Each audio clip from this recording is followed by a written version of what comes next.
Well, new at noon, building a flood-resilient future. That's the hope behind a series of projects in Virginia Beach. And one of them, a tide gate by Lake Windsor, is nearly halfway done. Casey Baylor explains. It's hard to miss a large red crane just off I-264 in Virginia Beach. It's part of the effort to stop high water from flooding into multiple neighborhoods. The Windsor Woods neighborhood is pretty low-lying, so it makes it somewhat susceptible to tidal flooding.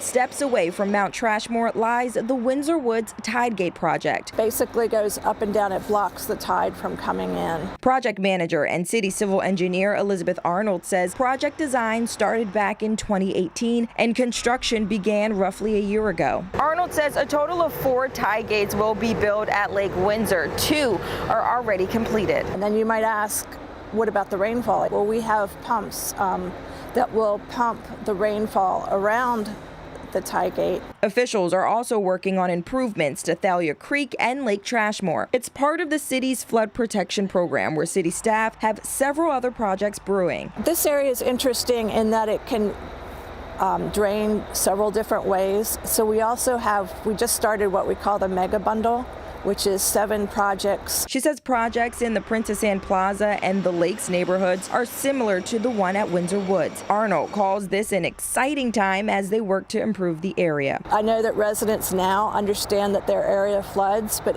I bet in 10 years they will completely forget. In Virginia Beach, I'm Casey Baylor for 13 News Now. Tomorrow, Norfolk residents can find out what the city is doing to fight flooding. The next Resilient Norfolk Flood Strategy Open House starts at 5:30 in the afternoon at the East Ocean View Senior Center. That's on Bay Street.